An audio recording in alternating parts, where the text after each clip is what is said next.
It's only a matter of time before 5 to 11-year-olds can start getting vaccinated. Will their shots come with the same racial disparities as adults? Maybe we would have done better if I had been more savvy at the political part of things. The head of the bi-county, that one health department, he looks at keeping services going while employees may also start going. Hey, DIA needs your help. To have one way to get people out to concourse B and C, huge vulnerability. You might have the solution to get passengers from A to B without delaying the departure of a train. And the NBA honors its top 75 players of all time by leaving out one of the top 75 players of all time. We give him the recognition he's earned. Next. As people go get COVID booster shots, and as we prepare for young kids to be eligible for the vaccine, communities of color are still falling behind in vaccination rates compared to white Coloradans. And those same gaps exist in younger groups. Now, some doctors worry those inequities will spill over into the 5 to 11-year-olds who could soon qualify for their shots. Here's Victoria De Leon. Across Denver, school cafeterias became vaccine clinics, and it wasn't long after 12 to 17-year-olds became eligible for vaccines. We really swung into action in a close partnership with Denver Public Schools to offer vaccines in school events after hours, on weekends. A couple of months after those efforts started, I wish we could say we had completely done away with vaccine disparities. Available data shows persistent disparities still exist. We haven't, but I think they've improved. Numbers from Denver Health show vaccination rates are high in white 12 to 17-year-olds. But American Indian, AAPI, Black, and Hispanic kids are all below a 60% vaccination rate. Now, some doctors and nurses worry about similar disparities in the 5 to 11 age group once they become eligible. Perhaps, yeah. I mean, I think, if parents aren't wanting to get vaccinated themselves, I doubt that they would want their children to be vaccinated. Kelly Thompson with Tepeyac Community Health Center says parental consent adds another layer of challenges that already exist in communities of color. But I think, as time goes on, people are seeing that their family members are vaccinated, and talking about our own personal experience has helped too. Now, while kids are at low risk for severe COVID-19 infections, healthcare workers want them to be equally protected. As we're anticipating the expansion of vaccination to children 5 to 11, we've again just doubled down on that partnership with Denver Public Schools. So we're well into the planning of how we can make vaccines maximally available in elementary schools early in November.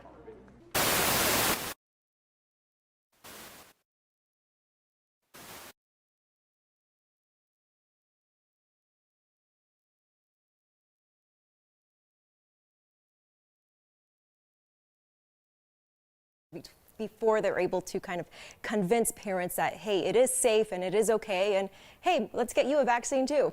I want to catch up just a little bit because we missed some of that with a mic issue at the beginning there. But the governor had previously suggested to adults, perhaps if you lie to a family member who's hesitant about the vaccine, but you can go get it, like that's one way to get it under the radar. We're talking 5 to 11-year-olds. They can't lie if their friend's getting it and their parents don't want them to get it. That's not a possibility necessarily here, is it?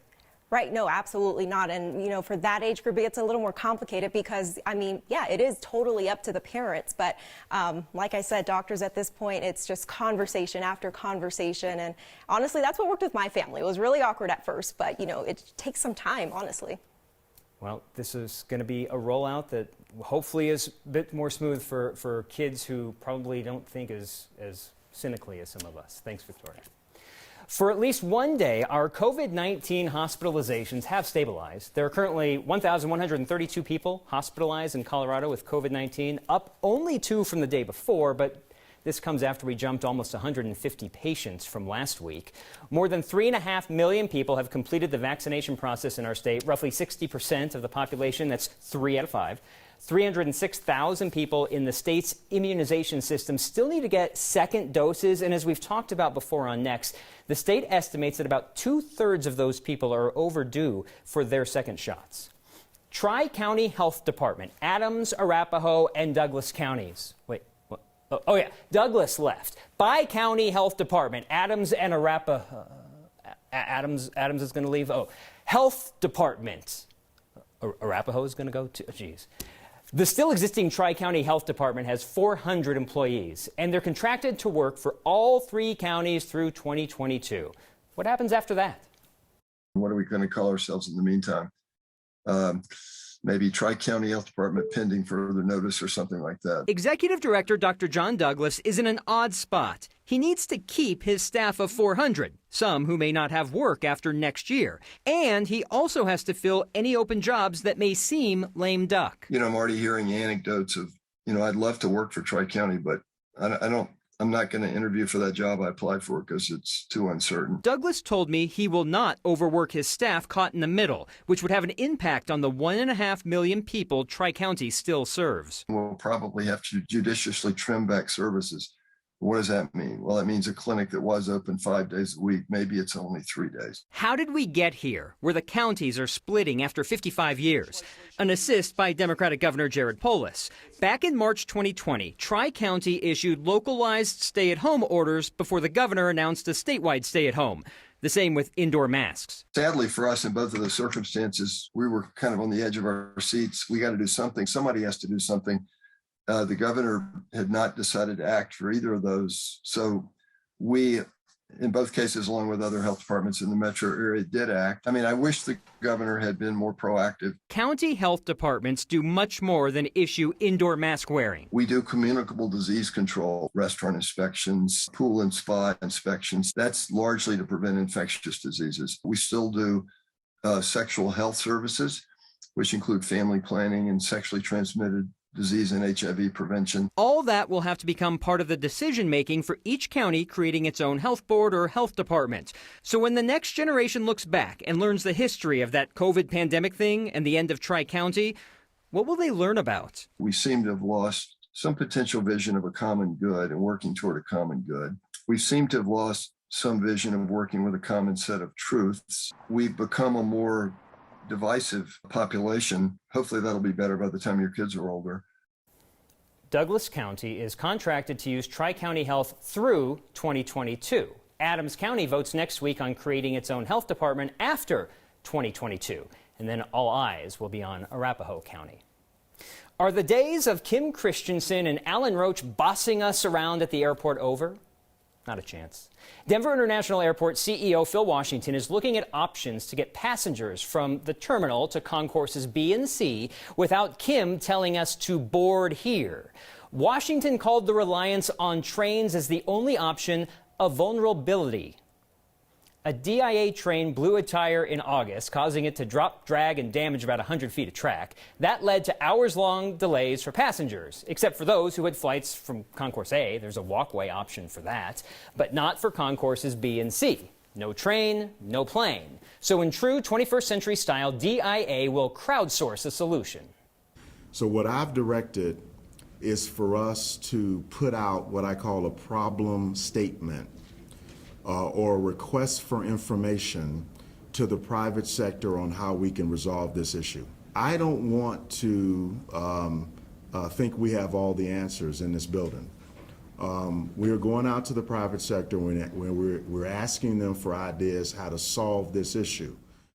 If construction history at DIA is any indicator, a new way to get to concourses B and C will take no time whatsoever. Washington called the August incident unprecedented, specifically using the phrase 100-year flood.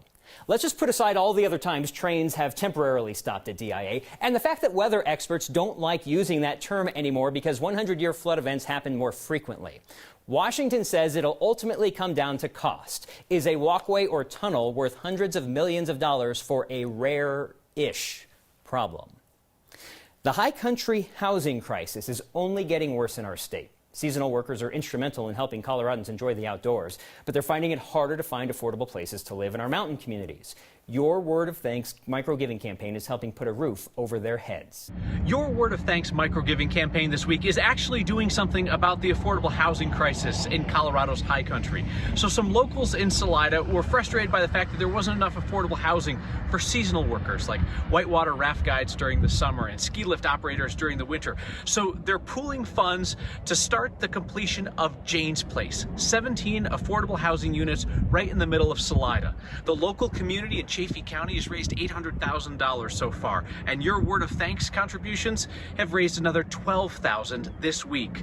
Scan the QR code on your screen or text the word thanks to 303-871-1491 to join me and a bunch of other folks in helping to bring more affordable housing to Salida for the people who make our high country adventures possible.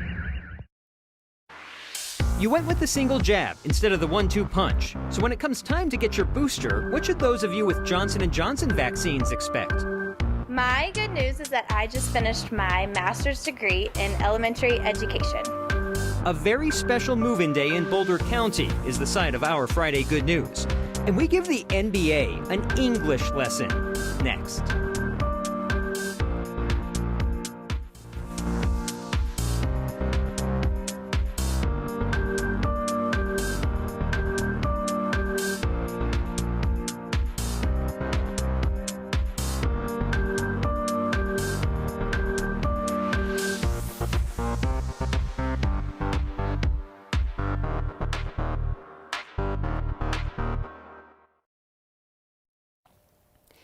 The Denver Nuggets have their home opener tonight, just as the NBA's 75th anniversary team is announced. The top 75 all-time basketball players. So which Nuggets do you think got included? I hear my childhood friends screaming names at the TV right now, and you're all wrong. Carmelo Anthony is on the list, so is Allen Iverson. Combined, they played as many seasons for the Nuggets as the player who should have been included. Alex English played 11 seasons with the Nuggets. When he retired from the NBA in the early 90s, he was the league's 7th leading scorer. Today, 30 years after he last played, he's still 20th on the list. He made 8 straight All-Star games, won the scoring title in 1983, inducted into the Hall of Fame in 1997, and could make the Hall of Fame simply for wearing a throwback uni before its time. I honored English during my time working from home, making sure my 1988-89 Nuggets autographed basketball had his name, top left there, facing the camera. English, soft-spoken during his playing days, let his fingers do the talking today on social media, posting, "Can't say I'm not disappointed. I have always known that my understated style wasn't conducive to being associated with such a flamboyant sport." Don't get me wrong. There are amazing players on that list of 75. And one of them should have been saved for Amazing Grace. Hey there, happy Friday. You made it. The weekend is here and it's looking pretty good. We had some sunshine and 70s today, but now this evening clouds pushing back across Colorado, and there will be more where that came from. Tonight, temperatures falling into the 30s across the metro area, a little more mild across the eastern plains, some 20s and 30s way up high, but this ridge of high pressure starts to get flattened just a bit, making way for this next system to dive in. This means some light snow up in the northern and central mountains late Saturday night into early Sunday, 1 to 3 inches. We stay dry, but we will be looking at mostly cloudy skies throughout most of your day on Saturday. Here we are about 5, 6 o'clock. Those showers just get going and they'll intensify a bit more late tomorrow night. Temperatures still mild. Upper 60s, low 70s here for the metro. And look at this 7-day forecast. A little dip on Sunday and then we warm things up. Hopefully a few rain showers coming our way next Tuesday. Did you get a text message from the Colorado Department of Health letting you know it's time to give a COVID-19 booster? Mine came during work today, even though I'm technically not eligible yet. I'm just 6 months out. State Health has started sending out texts to people who have their COVID immunization records in the state system. You should get a text over the next 2 weeks if you're 18 or older and got your Pfizer or Moderna shots 6 months ago, or if you're 18 and older and got your J&J dose 2 months ago. Tonight's next question comes to us from James on behalf of anyone who got the J&J COVID vaccine. He's wondering if he gets a Moderna booster, does he need half a dose or all of it? For an answer, we turn to the Senior Medical Director at UC Health, Dr. Michelle Barron. For your booster, you just need one shot, whether you get J&J, Moderna, or Pfizer. In studies with Moderna, looking at the higher dose, the standard dose for the primary series versus the half dose, and they found that in terms of the efficacy, looking at the immune response, it was the same for both the 50 and the 100, but the 50 had a lot less side effects. I have to practice saying Moderna. Dr. Barron says the Pfizer booster uses a smaller, less concentrated dose than Moderna, so you'll just get the standard dose if that's the boost you choose. Any question you have, big or small, half or full, send it our way. Record a video or audio message of yourself asking the question and email it to next@9news.com. We'll work on trying to get an answer so we can get all a little bit smarter together. Moving is always a headache. My good news is that we have an Afghan refugee family who is settling here in Lafayette and Boulder, Colorado. Try moving thousands of miles to a brand new country when your old one is in turmoil. Luckily, Coloradans stepped up today to make the transition much easier. It's your Friday Good News, next.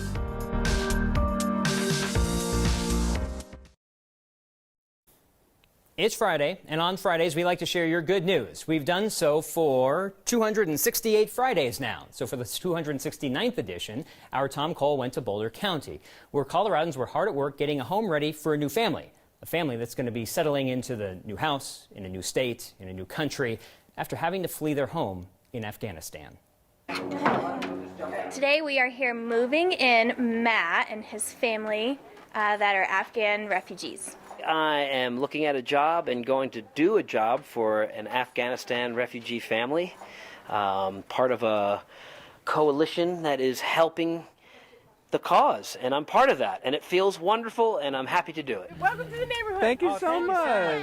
My name is Chris Liggett. It's a heavy one. I'm a major in the United States Army. 1, 2, 3. We've unloaded about 7 mattresses. If you look very closely. My good news is that we have an Afghan refugee family who is settling here in Lafayette and Boulder, Colorado. My good news is we're making progress on the house, and hopefully they'll be able to move in soon. My good news is my toddler is asleep. Hey there. My name's Jennifer.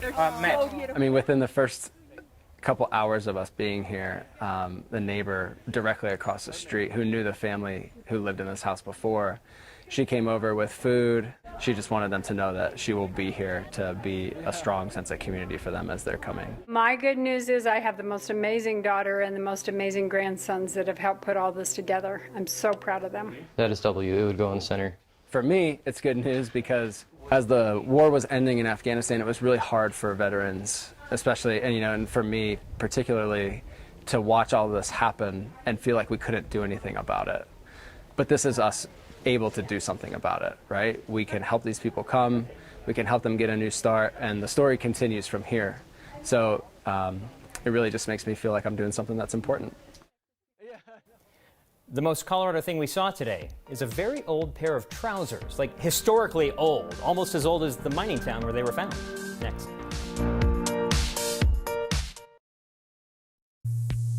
The most Colorado thing we saw today is a pair of jeans older than your grandmother, and maybe even your great-grandmother.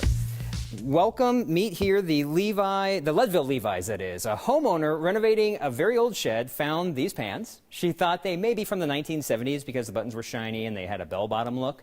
Turns out they're from closer to the 1870s, actually around 1890. Levi's showed them off this week to celebrate the company's long history.